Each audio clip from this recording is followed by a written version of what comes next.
Hi, everybody. It's Allison again. I hope you all had a very nice weekend, got outside. Here on the East Coast, the weather was beautiful. I also hope that you have had some time to try out some of the things that we talked about and I shared with you on our call last week. If you hadn't, no worries. We recorded it and we posted it. The link is below for you to review. And if you haven't watched it at all, now you could watch it for the first time. No worries.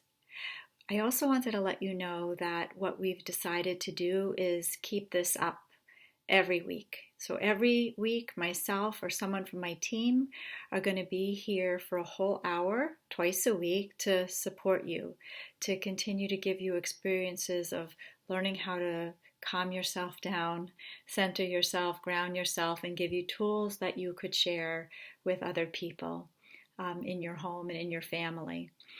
The other thing that I want to be able to do is give you the opportunity to ask some questions, because we know from sharing this with schools for so many years that although we teach great stuff, I know it's great stuff, but when you're implementing them for the first time, things happen. They don't go so well or they don't go as expected. So I want you to be able to ask some questions and get them answered. What I think is the best way to do that is if you have a question, please email it to us and then I will address it on the call. I'll address as many questions as I can because I'm sure what one person has as a question, there are 10, 15 of you that really have the same question. And sometimes you don't know what you don't know to ask, so somebody else can ask it for you. To send us questions, I'd like you to send it to Jennifer. Her email address is going to be below as well, jennifer@sensationalkids.com. And before I go, I wanted to share with you an experience that I had this weekend, because it's something that doesn't happen to me very often, but I know happens to our students all the time, and it may be something that you are actually experiencing quite often right now as well. So what happened was, last week was a very, very busy week for us, finding out that our work has essentially stopped because we work in schools. And then again, falling into my heart of just how can I serve and how can I help, and pulling all this together and coordinate everything to get these Zoom calls out there to you and to help you last week. It was actually a tremendous amount of work, which I'm so happy that I got to do and to learn. So this weekend, my team and I spent time figuring out, like, what are we going to do in coming weeks and how are we going to make it happen?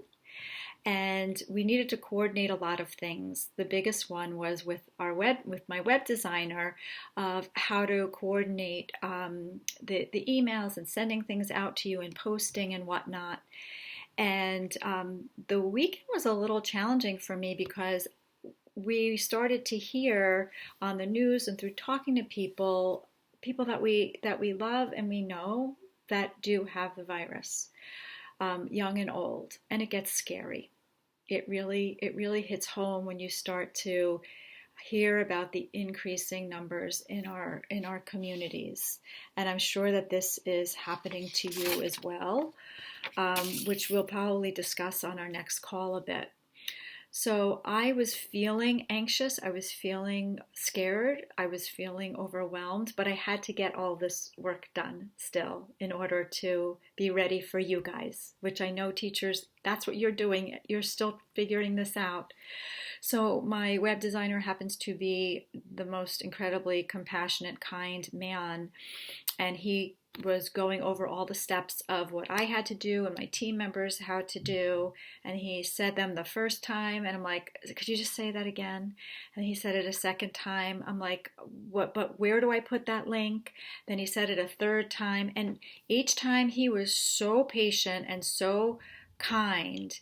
And then by the fourth and fifth time, I realized I hear him speaking to me. I hear all the words, but my brain cannot compute the 3 steps that he was telling me. I couldn't put it together.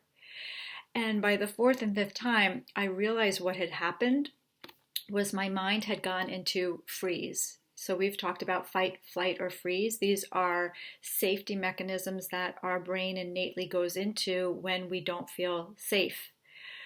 And this is what was happening to me. And at the fourth and fifth time, I had that awareness that my brain, I'm not going to get this. I'm never going to get this. Like he could say it probably 50 times right now. The front part of my brain was totally not active. So I had to say to him, I'm sorry, but I have to get off this call. I thank you for being so super kind and thorough with me, but my brain is just not computing this, and I need to give you a call back when I'm ready to hear it. Otherwise, it's also a waste of your time. And he, again, was so kind. He said, you call me when you're ready. It's fine. It took me a whole day to be able to call him back and to figure out where to go next, like what to do next in order to keep delivering this stuff to you guys.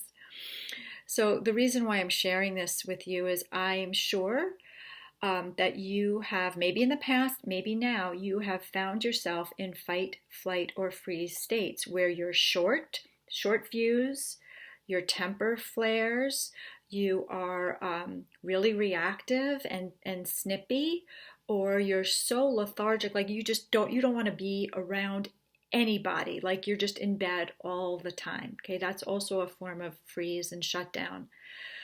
And what I want to share with you is there's nothing wrong with you, and it's not your fault. So if you can, in those moments, allow yourself to be aware of what your brain is doing and have some compassion for yourself and excuse yourself, forgive yourself, and just let the other person know, or say to yourself, I'm not ready for this. I'm not in a state ready to be able to do this, to have this conversation, to help somebody else. You have to take care of yourself first. And there's nothing wrong with you. This is about being human and having compassion and forgiveness for yourself. And if you can do this and explicitly state to other people around you what you're going through, you are being the best model of how they can then have compassion for themselves and understanding when they are in those states too, because we all experience them, and I think it's happening to us more than normal. It would normally, okay, it is normal, but more often right now. So I hope that that was helpful to you. I hope to see you on Thursday and Friday. All the information for you is below. I'm also going to give you another link that you can share with other people that maybe didn't hear about the first call, but it would let them sign up for all future calls and things that I put together for you. So have a wonderful Monday, Tuesday, Wednesday, and for some of you, I'll see you Thursday, and for teachers, I'll see you on Friday. Take care.